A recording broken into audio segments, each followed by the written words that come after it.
مولانا شاہ نعرہ لگائیں۔ نعرہ تکبیر۔ خوش آمدید کہتے ہیں اور جانشین شیخ القرآن۔ جانشین شیخ القرآن زندہ آباد۔ جانشین شیخ القرآن۔ ہم ایوان اقبال آمد پر حضرت کے انتہائی مشکور ہیں اور انہیں خوش آمدید کہتے ہیں۔ جی ایک منٹ۔ ہم جانشین شیخ القرآن حضرت مولانا اشرف علی صاحب کو ایوان اقبال میں خوش آمدید کہتے ہیں۔ نعروں کا جواب دیجئے۔ نعرہ تکبیر، شان محمد مصطفیٰ، شان صحابہ، اکابرین اشاعت التوحید و سنہ، شیخ القرآن مولانا غلام اللہ خان، پیر بخاری سید عنایت اللہ شاہ صاحب بخاری، نوجوانان توحید و سنت۔ استقبال ہو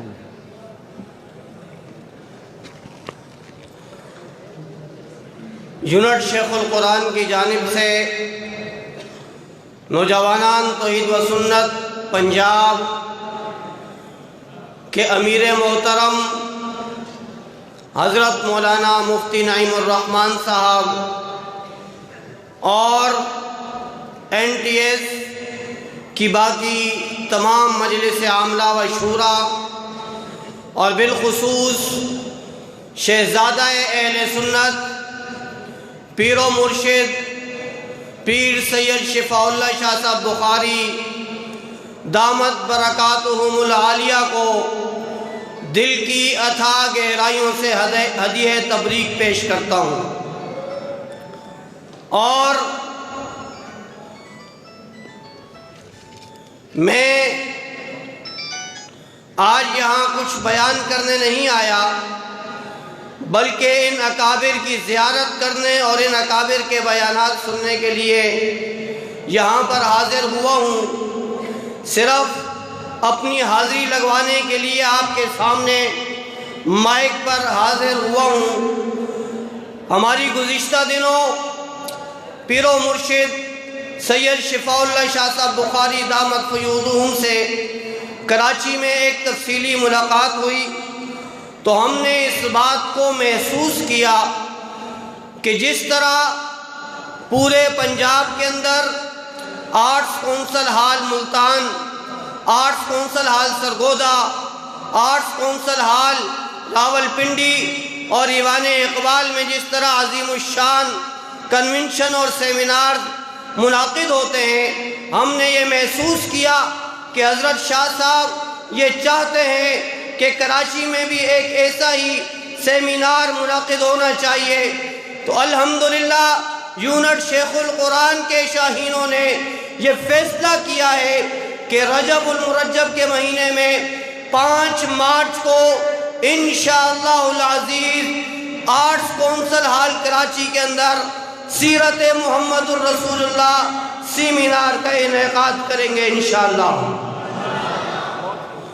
جس میں ہم اپنے پنجاب NTS کی پوری قیادت کو انشاءاللہ دعوت دینے جا رہے ہیں اور ہم یہ سمجھتے ہیں کہ انشاءاللہ اکابرین اشاعت التوحید و سنہ اور اکابرین نوجوانان توحید و سنت ہماری اس دعوت کو قبول کرتے ہوئے اور ہم پر دست شفقت رکھتے ہوئے انشاءاللہ کراچی تشریف لائیں گے۔ زندگی رہی تو انشاءاللہ پھر کبھی تفصیلی ملاقات کریں گے۔ السلام علیکم ورحمۃ اللہ وبرکاتہ۔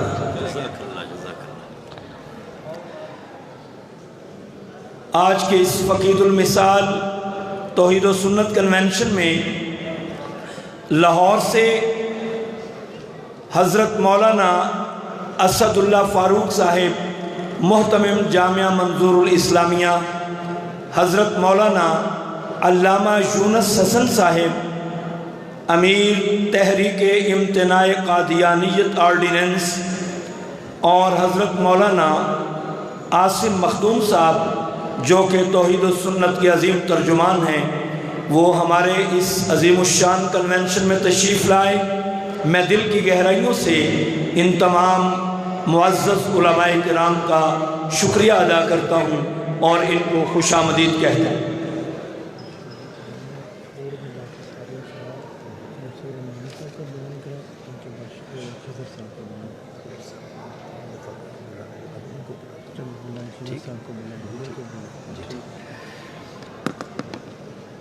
اب آپ کے سامنے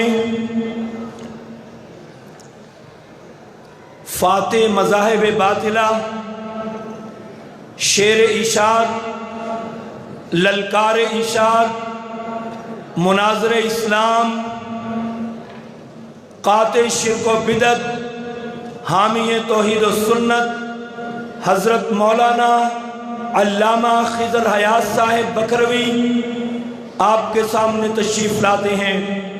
میں ملتمس ہوں حضرت علامہ صاحب سے کہ مائک پہ تشریف لائیں، اور آپ سے گزارش ہے کہ دل جمی کے ساتھ بیان کو سماعت فرمائیں، آپس میں بات نہیں کریں، اور جو ایوان اقبال کی بلڈنگ کے باہر توحیدی شاہین موجود ہیں ان سے گزارش ہے کہ وہ ہال کے اندر تشریف لائیں، تاکہ یہ عظیم الشان بیان جو کہ توحید و سنت کنونشن کا لاجواب اور مرکزی بیان ہے اس کو آپ سماعت کر سکیں۔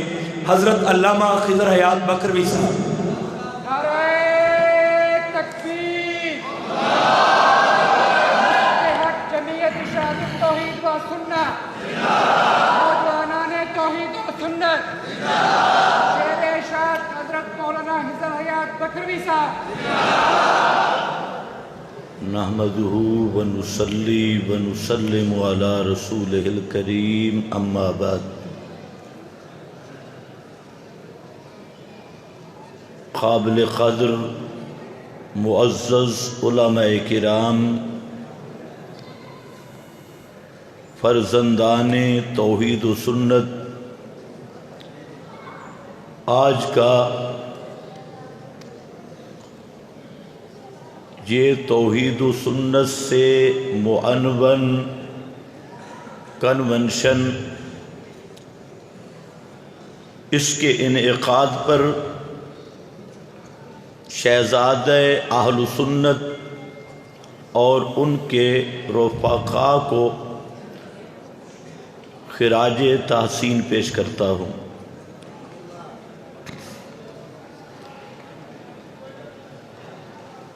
اس میں کوئی شک نہیں کہ اس کائنات کی بنا اور اس کائنات کا مقصودی مسئلہ باعث تخلیق کائنات وہ مسئلہ توحید ہے۔ اس حقیقت کو قرآن مقدس نے کئی مقامات پر بیان کیا کہ اس کائنات کا مقصد تخلیق، کائنات کیوں معرض وجود میں آئی، اس کا اصل مقصود وہ ہے التوحید الخالص۔ سورۃ الطلاق کے آخر میں اللہ رب العزت نے اس حقیقت کو بیان کیا کہ 7 آسمان 7 زمینیں یعنی 14 طبق اللہ رب العزت نے پیدا کیے، اور ان میں اپنے قدرت کا کرنٹ اور امر کو نازل کیا۔ کیوں؟ اس کی کیا وجہ ہے؟ فرمایا لِتَعْلَمُوا أَنَّ اللَّهَ عَلَى كُلِّ شَيْءٍ قَدِيرٌ وَأَنَّ اللَّهَ قَدْ أَحَاطَ بِكُلِّ شَيْءٍ عِلْمًا۔ اس آیت میں اللہ رب العزت نے 2 چیزوں کو بیان کیا۔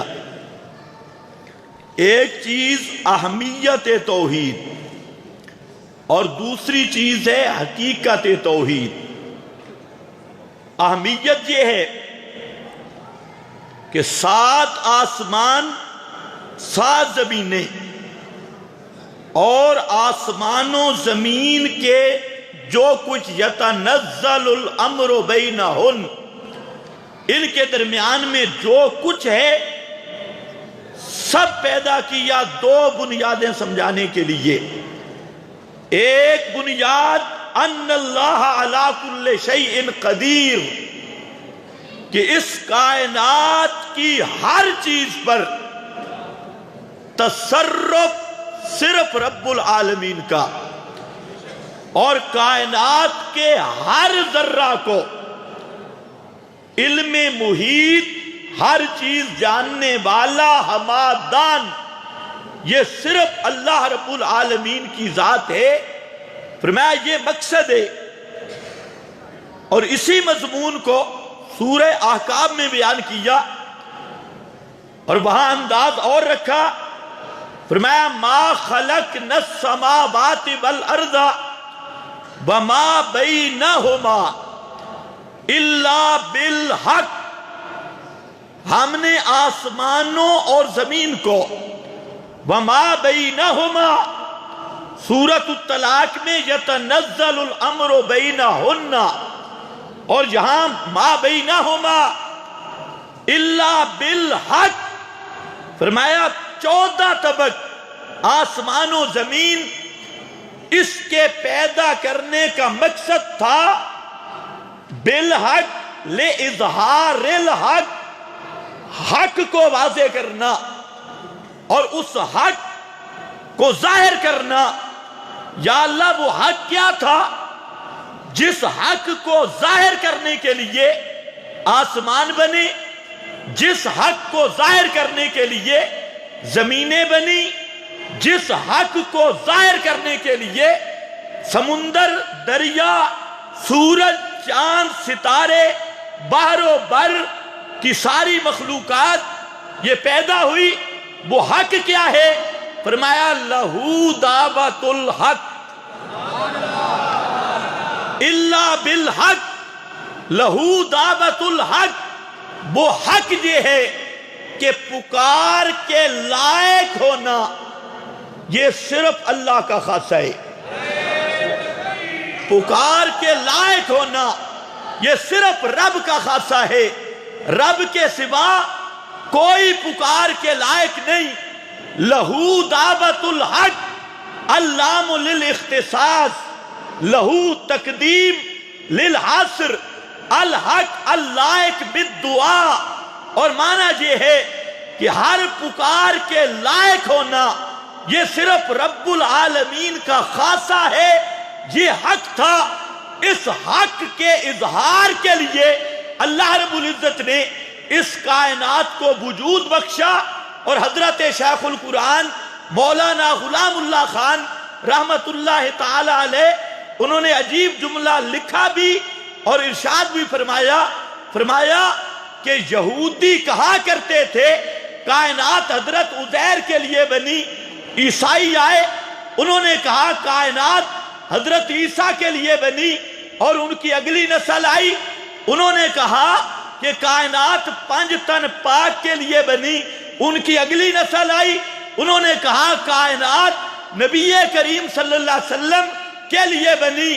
آج سن لو قرآن مقدس کا بیان یہ ہے، یہ کائنات کسی شخصیت کے لیے نہیں بنی، یہ کائنات نہ حضرت عزیر کے لیے بنی، نہ حضرت عیسیٰ کے لیے بنی، نہ 5 تن پاک کے لیے بنی، اور اس کائنات سے مقصود یا باعث تخلیق محمد مصطفیٰ صلی اللہ علیہ وسلم بھی نہیں، اس کائنات کا باعث تخلیق ہے تو وہ ہے اللہ کی توحید کا مسئلہ۔ کائنات کا باعث تخلیق یہ ہے، مقصود کائنات یہ ہے۔ اس لیے بعض لوگ کہا کرتے ہیں کتاب فطرت کے سربرق پہ جو نام احمد رقم نہ ہوتا یہ نقش ہستی ابھر نہ سکتا، وجود لوح قلم نہ ہوتا۔ میں نے کہا غلط شعر نہ پڑھ، اصل شعر یہ ہے کائنات فطرت کے کتاب فطرت کے سربرق پہ پیغام احمد رقم نہ ہوتا، کتاب فطرت کے سربرق پہ پیغام احمد رقم نہ ہوتا، یہ نقش ہستی ابھر نہ سکتا، وجود لوح و قلم نہ ہوتا۔ یہ اصل مقصود ہے۔ اس لیے میرے بھائیوں آج یہ کرنا چاہتا ہوں کہ اس کائنات کی تخلیق کا مقصد اللہ کی توحید ہے، تو توحید یہ بناء الکائنات ہے، اس کائنات کی بنیاد ہے، اور اللہ نے انبیاء کو بھیجا اسی توحید کے لیے۔ کائنات کو میرے رب نے توحید کا سٹیج بنایا، اور یہ سٹیج توحید ہے، اور اس سٹیج پہ اللہ رب العزت نے اپنے خطیب بھیجے۔ اللہ رب العزت نے اس سٹیج کا افتتاح کرتے ہوئے خود فرمایا شاہد اللہ انہو لا الہ الا ہو، اس کا خود افتتاح کر دیا، اور اس کے بعد اللہ رب العزت نے اس کائنات کے سٹیج پہ اپنے خطیب بھیجے، معصوم خطیب بھیجے، شان والے خطیب بھیجے۔ فرمایا ہر پیغمبر آیا ما ارسلنا من قبلک من رسول الا نوحی الی انہو لا الہ الا انا فاعبدون۔ سارے پیغمبر یہی دعوت لے کے آئے کہ کائنات والو لا الہ الا انا، میرے اللہ رب العزت کا یہ پیغام کہ رب کے سوا کوئی الہ نہیں ہے۔ ایک ایک پیغمبر کی دعوت، پھر حضرت نوح کی دعوت، حضرت ہود کی دعوت، حضرت صالح کی دعوت، حضرت شعیب کی دعوت، حضرت موسیٰ کی دعوت، حضرت ہارون کی دعوت، حضرت ابراہیم کی دعوت، حضرت اسماعیل کی دعوت، ایک ایک پیغمبر کی دعوت، پھر انبیاء کرام کی زبانی دعوت، عملی شہادت اسی پہ رہی، عملاً بھی اور قالن بھی، زبانن بھی اسی مسئلہ کو بیان کیا۔ کبھی عمل کے رنگ میں اس دعوت کو ظاہر کیا، کبھی قال کے رنگ میں اس دعوت کو ظاہر کیا، کبھی حال کے رنگ میں اس دعوت کو ظاہر کیا۔ 7 لاکھ تقریباً انبیاء کرام علیہم السلام یہ اللہ کے وہ منتخب خطیب تھے جن کو اللہ نے اس سٹیج توحید پہ بھیجا، اور ہر پیغمبر کی دعوت کا مرکزی نقطہ رہا لا الہ الا اللہ۔ اور پھر آسمانوں سے کتابیں آئیں، وہ آسمانی کتابیں اسی مسئلہ الہ کا نصاب تھی، کبھی تورات کی شکل میں، کبھی انجیل کی شکل میں، کبھی زبور کی شکل میں، کبھی صحائف کی شکل میں، وہ سب کی سب اسی لا الہ الا اللہ، اسی توحید کے نصاب کے طور پہ نازل ہوئی۔ پھر اللہ رب العزت نے سب سے آخر میں کتاب اپنے آخری محبوب حضرت محمد مصطفیٰ صلی اللہ علیہ وسلم پہ اشرف الکتب، خاتم الکتب، قرآن مقدس کو نازل کیا، اور فرمایا میرے محبوب کائنات کو بتلا دے، اے کائنات والو قل انما یوحا الی انما الہکم الہ واحد۔ قل انما یوحا الی، یہ انما بھی حسر کا، انما بھی حسر کا، اور یوحا میں پورا قرآن ہے۔ فرمایا میرے محبوب پیغمبر حضرت محمد مصطفیٰ صلی اللہ علیہ وسلم کائنات کو بتلا دے، اے کائنات والو میں محمد مصطفیٰ پر جو 30 پاروں کی شکل میں یہ کتاب آ رہی ہے، قرآن آ رہا ہے، اس پورے قرآن میں مسئلہ ایک ہی ہے۔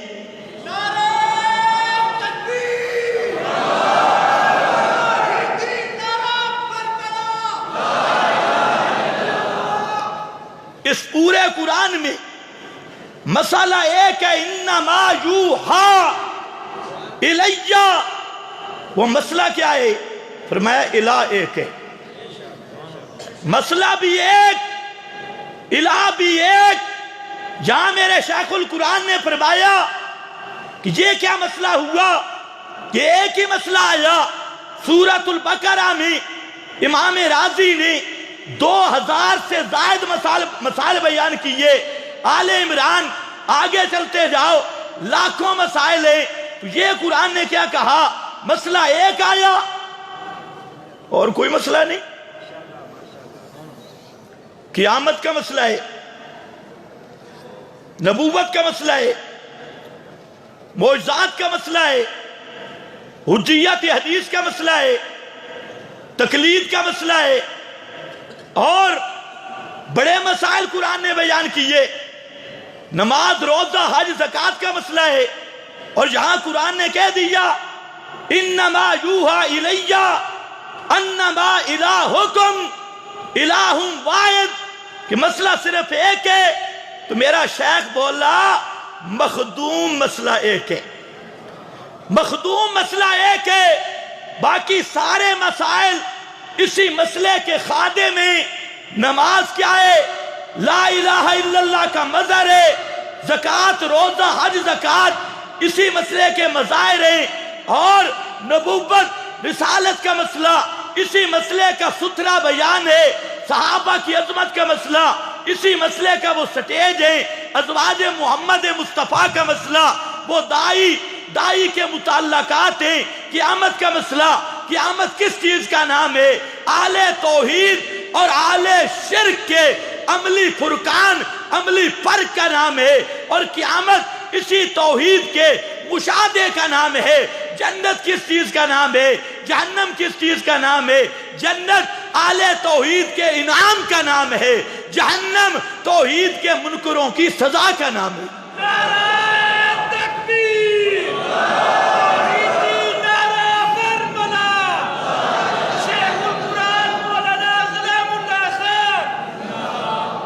ایک ہی مسئلہ،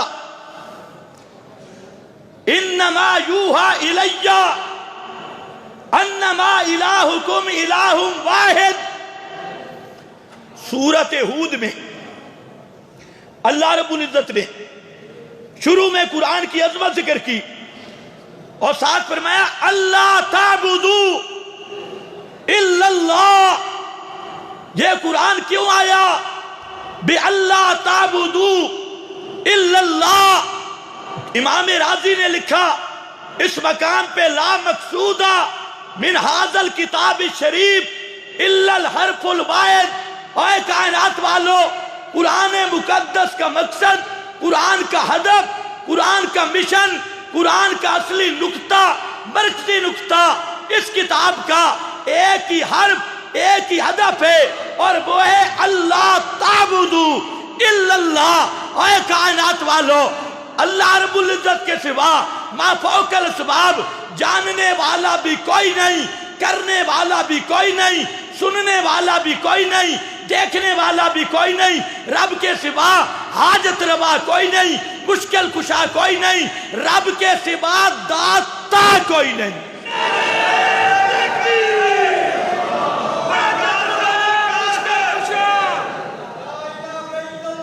اس لیے سن لو، یہ لاہور کی علی حجویری داتا نہیں، یہ علی حجویری ہے۔ داتا وہ ہے جس کی شان ہے هو الحی لا الہ الا ہو فادعوہ مخلصین لہ الدین۔ داتا وہ ہے جس کی شان ہے الذی لا یموت، اور جس پہ موت آ جائے وہ داتا نہیں، اور جو داتا ہو اس پہ کبھی موت آ نہیں سکتی۔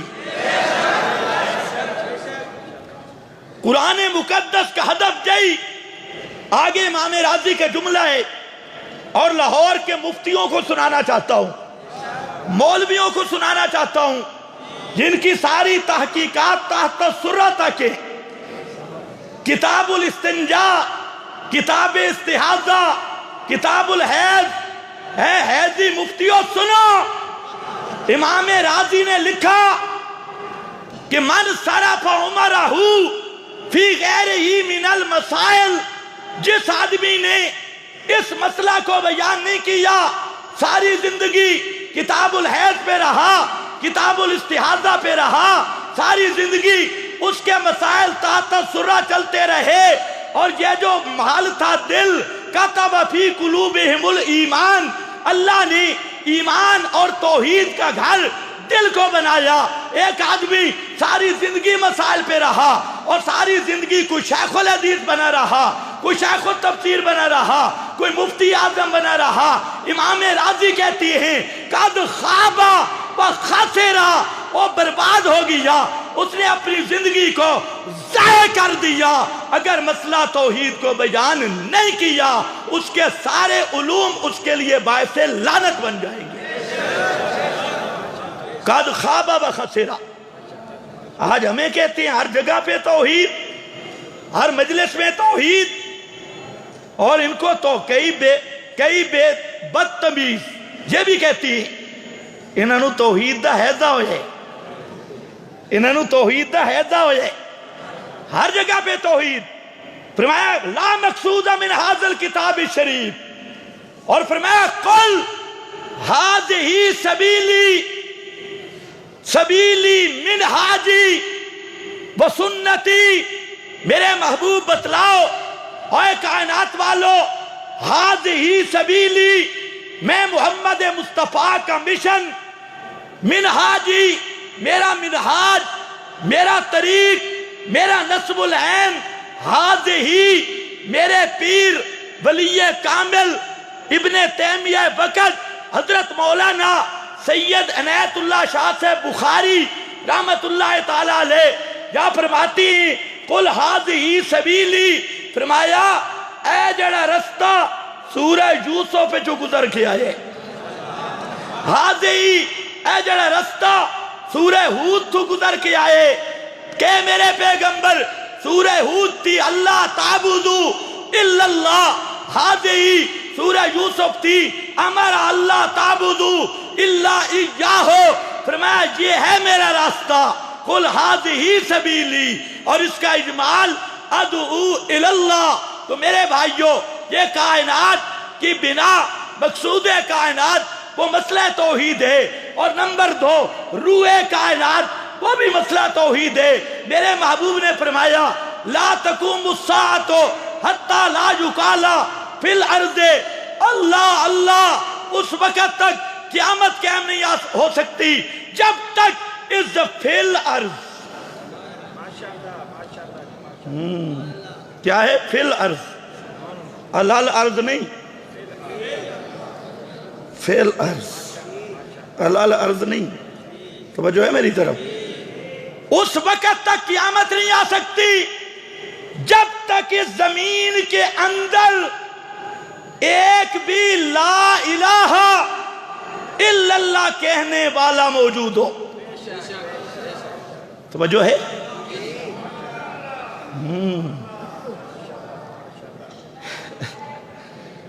اس وقت تک قیامت نہیں آ سکتی جب تک ایک بھی لا الہ الا اللہ کہنے والا زمین کے اندر موجود ہو، فی الارض۔ ایک مسئلہ تو پتہ چلا کہ یہ مسئلہ توحید روح کائنات ہے، اور دوسرا مسئلہ یہ بھی پتہ چلا جو کہتے ہیں انبیاء کرام انہی قبروں میں زندہ ہیں، نمازیں پڑھ رہے ہیں، ذکر اذکار تلاوتیں کر رہے ہیں، وہ ظالم قیامت کا منکر ہے۔ لا تقوم الساعہ، میرے محبوب نے فرمایا اگر ایک امتی بھی اللہ اللہ کرنے والا زمین کے اندر موجود ہو قیامت نہیں آ سکتی۔ میرا سوال یہ ہے اگر خود امام الانبیاء مدینہ منورہ کی زمین کے اندر یا دیگر انبیاء اسی زمین کے اندر اللہ اللہ کر رہے ہوں، نمازیں پڑھ رہے ہوں اور ذکر اذکار کر رہے ہوں، پھر قیامت کیسے آئے گی؟ تو جو آدمی انبیاء کو حیات دنیاوی مان کر اس زمین کے اندر زندہ مانتا ہے وہ ظالم قیامت کا منکر ہے۔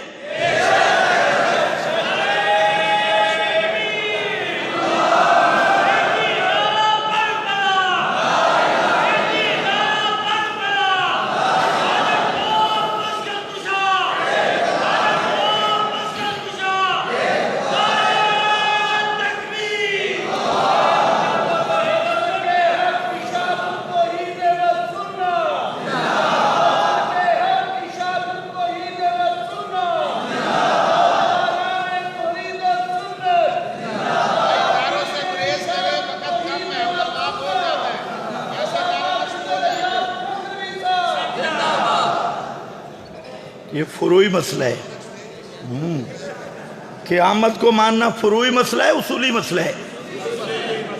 فیصلہ کر لو، قیامت کا منکر مسلمان ہوگا نا جو قیامت نہیں مانتا، تو ویسے بھی یہ مارکا تو ویسے بھی قیامت نہیں مانتے۔ انہوں تو لکھا ہے کہ جو حیات قیامت کو ملنی ہے ہم اب مان رہے ہیں، تو پھر قیامت نہ ہوئی۔ لکھا ہے باقاعدہ کتابوں میں کہ جو حیات قیامت کو ملنی تھی اگر اب ہم مان لیں تو حرج کیا ہے؟ میں نے کہا جو حیات قیامت کو ملنی تھی اگر آج تم مان لو تو حرج یہ ہے کہ تم قیامت کے منکر ہو، کیونکہ قیامت کا نام ہے یوم البعث، یوم البعث۔ اور حضرت شیخ الہند نے معنی کیا ہادہ یوم البعث، یہ دن ہے جی اٹھنے کا۔ بعث کا معنی ہوتا ہے مردے کا زندہ ہونا، اور قیامت کا نام ہے یوم البعث۔ اگر یہ قبر والے اب زندہ ہیں، روحیں آ گئی، سنتے دیکھتی ہیں، پھر تو یوم البعث اور کوئی نہیں، ابھی یہ زندہ ہو چکی ہے۔ اور اگر قیامت حق ہے اس کو یوم بعث ماننا ہوگا، اور یوم بعث اس صورت میں بن سکتا ہے کہ عقیدہ اشاعت التوحید کا ہوگا کہ روحیں قیامت کے دن ان ابدان کے اندر واپس آئیں گی۔ خیر تھوڑا سا مسئلہ کڑوا بن گیا، لیکن مصیبت یہ ہے کچھ ہمارے ساتھی کہہ دیتی ہے اور جی اشاعت التوحید کا امتیازی مسئلہ الہ ہے۔ میں نے کہا کوئی شک نہیں، ہم تردید نہیں کرتے، اشاعت التوحید کا امتیازی مسئلہ الہ، لیکن کون سا مسئلہ الہ؟ جو نبیوں نے بیان کیا۔ کون سا مسئلہ الہ؟ جو انبیاء نے بیان کیا، مولوی والا نہیں، پیر والا نہیں، دوست بزرگ والا نہیں، اللہ خالق کے، اللہ مالک کے، اللہ رازق کے۔ اللہ نے آسمان بنایا، زمین بنائی، مولوی بنائے، ڈنگر بنائے، دریا بنائے، پہاڑ بنائے۔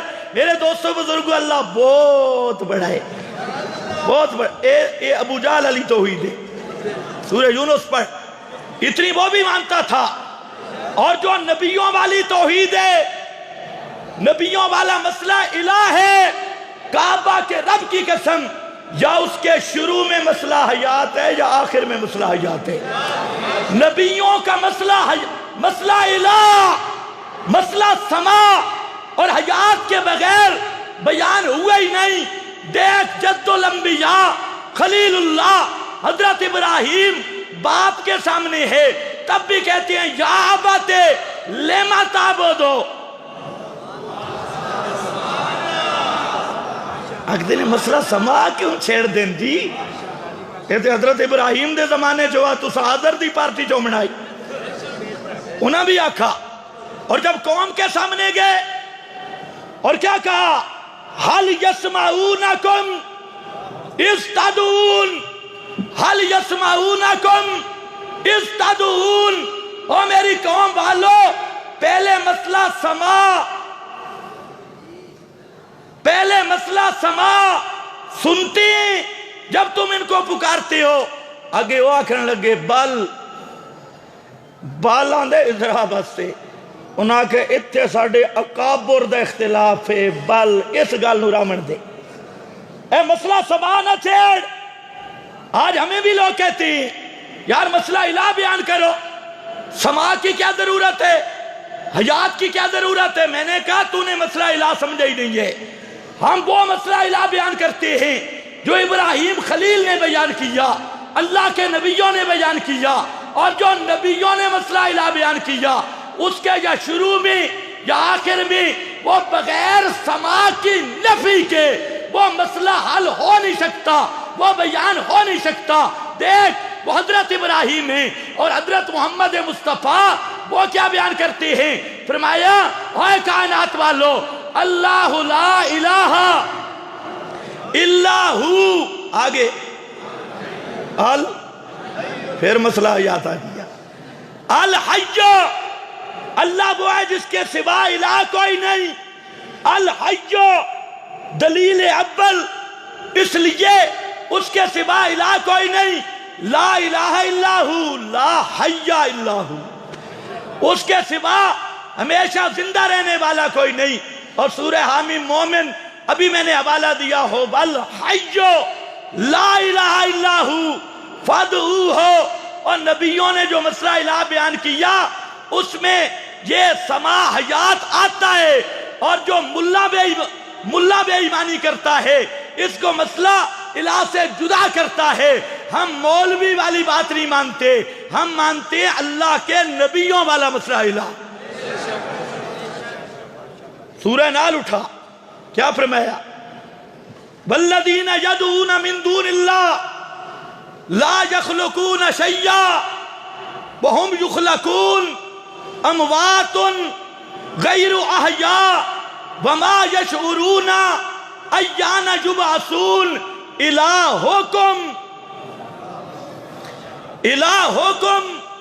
الہکم پہلے کیا ذکر کیا؟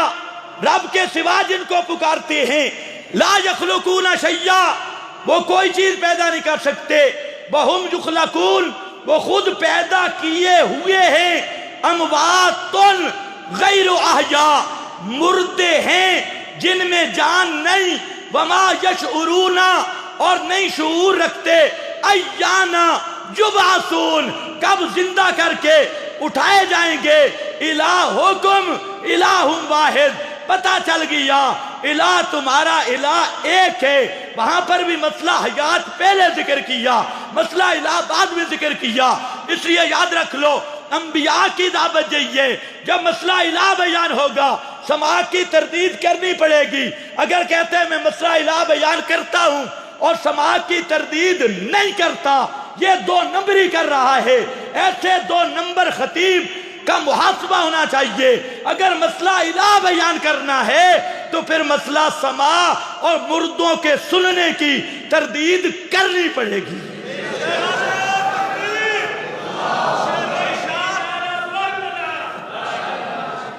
توجہ ہے؟ اس کائنات کی روح کائنات، جانے کائنات، وہ مسئلہ توحید ہے۔